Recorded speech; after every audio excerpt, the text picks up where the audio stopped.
I'm Oliver Lundy, I'm an automotive photographer from the UK, and as you've seen already, I've been shooting this amazing 458 Spider, and in this video I'm going to take you through my 3 favourite shots from that session, how I shot them, and how I edited them. So each one of these shots is what's called a Brennheiser, which is essentially using a longer focal length. In this case I used the 85mm to get a wider angle than you'd be able to get from the same position with that 85, and the reason why people do so effectively, what you're doing is you're creating a much wider angle than you would normally get with an 85, but with the same level of compression and blurry backgrounds. So each one of these was shot using that method. So I've shot vertically, and I'm using this lens, the 85mm at 1.2, and then I've taken a panorama, making sure that there's plenty of crossover between each image, so that when I bring them into post, you can easily stitch them together as a panorama. In Lightroom, you just select all the images that you've taken, and you go up and you select photo, merge, panorama, and it will give you then a new raw file to work with, which is a stitch of all of them. So that's already been done for this video. I'm now going to jump into Photoshop to show you the raw file, the basic edits, and then everything else that I chose to do. Okay, so let's dive in with the first image that I shot, and this is actually one of the first images that I shot of the whole day. Now, this shoot was, it was actually at the owner's house, because he had this really beautiful house with all these lovely green plants everywhere, and the green and the red helped to complement each other. So we decided to start exactly where we were and just take some shots of it there and then. It was a beautiful day. It was 10 AM when we started, so it wasn't quite golden hour, but we did have some good sunlight. So this shot, as I said, it is a Brennheiser. It's not a particularly wide Brennheiser, and it's mainly just so that I could get this nice blurry fall off towards the right hand end of the image, and also so that this foreground element blurred as well. Now, first of all, obviously I'm going to do some base edits. Now this is to enhance the reds and the greens and effectively add the contrast back in from working from a raw file. So as you can see, I've also adjusted the angle slightly. So one of the things to be conscious of with Brennheisers is that you can, if you're not exactly parallel or exactly level when you do your shooting, you can sometimes introduce a little bit of abnormal angles, or what sometimes looks like wide angle sort of tilting or shifting, and that can be a problem. So you just need to go into Lightroom and adjust the lines so that they're straight, and then you'll be fine. I've also added in some haze into the background of this shot, and as you can see from the difference between the raw file and the base edit, I've also taken quite a lot of the glare off of the reflection from the stones here by adding in some extra red and cleaning it up. I then have gone through and done my usual thing of removing anything I didn't want to show, any dirt, any flecks, any unwanted reflections, and anything else that I think is going to clutter up the image, to try and make it as simple as possible. I've then done dodging and burning. Again, this is just to bring out the shape of the car and the body lines of the car. I try and do this on every image. And then in this particular image, I decided that the car, oddly, Ferraris being so low, they actually ride quite high, and they have quite a large gap between the top of the tyre and the archway. So in this particular one, I decided to select the car and then drop it down a bit, just to make it look that little bit more mean and that little bit hunkered down.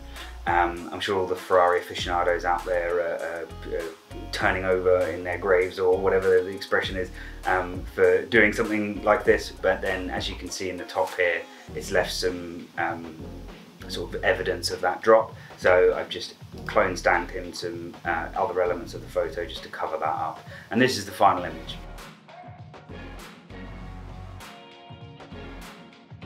So, image number 2, and this is probably my favourite image of the whole session, is another Brennheiser. It's shot from not quite ground level but close, and it's a rear 3/4 shot, which is one of my favourite shots to do with any car, but also particularly with this car, because it looks so good from this angle. And the light's coming in from the front of the car, which makes the paint pop, and overall I just really like how this image came out. So this is the base, this is the raw file. I've then done my base edits, which actually in this instance, I was really happy with it straight away, just from the raw editing process, which if you're interested in, I'll do another video on my general raw processing. But my aim in this one was to bring out the reds of the car because it's such a great colour, and also to sort of contrast that against the greens, and also try and introduce some warmer tones into the highlights to bring out that kind of summer vibe. And then I've also added some sort of haze into the top right of the image here, which is where the sun's coming from. Now, I was quite happy with this, but I wanted to add more atmosphere, so I've added in some more haze and some sort of subtle smoke effects that I've then reduced the opacity of, just to make it as natural looking as I can. I also didn't like the reflection here down the right edge of the car of the light stones on the ground, and also on the rear bumper here. So I used some clone stamping and some paintbrush tools just to try and reduce that, not completely get rid of it, because I did want it to look like it was shot there, you know, rather than it looking like a clean studio shoot. But I just wanted to get rid of that distraction for the eye. And then finally, just a few more lighting adjustments just to make it really pop and stuff.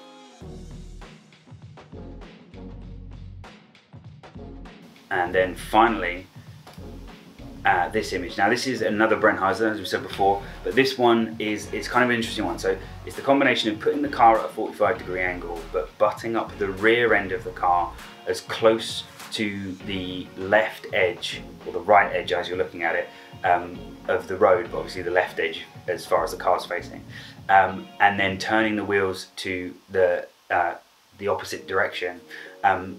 Sort of the 3/4 straight on angle is quite a common one, but I really like this one because what it does is, as you can see, it gives you this leading line all the way down, and you get this tunneling effect all the way down the edge of the pathway, and you still get the 3/4 angle, but you get a nice leading line from the other side of the road hitting the car, and the trees in this instance on this particular road ended up framing the car really nicely as well.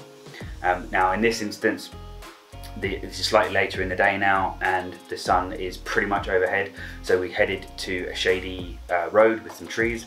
And in general, if you're shooting in direct sunlight, you're in the middle of the day, it's quite a flattening light and it doesn't look all that flattering for cars. It's sometimes better to find some dappled shade like this and then lift out the colour from the shade rather than trying to battle with the sun. So in this one, here's the raw edit. All I've done is I've pulled out the shadows and done a fair bit of brightening just to bring the car out and try and make it pop. Darkened off this foreground and just adjusted the rotation slightly because it wasn't quite perfect. And then that's it for this one. I have removed some of the distractions that were there, and I've also got rid of a sign that was just on the right hand side that you can see there. But other than that, this was actually quite a basic one, and this just shows that if you've got a good location and you get the angle of the car right, and you've got some basic raw editing skills, you can really pull an image out and get some good effects. So I hope that was useful for you. If you want to check out the other shots from this session, then by all means check out my Instagram, link in the description. I did take quite a lot of shots on this session because it was such a good car. And if you want to see more of these kind of shoot breakdowns where I go through my favourite shots from a session, then do let me know in the comments, and I'll start trying to do more of them as I do more and more shoots. Finally, thanks for watching, and if you did get something from this, please do drop a like and maybe even let me know what you thought of it, and subscribe if you want to see more from me. I have got a lot more coming up.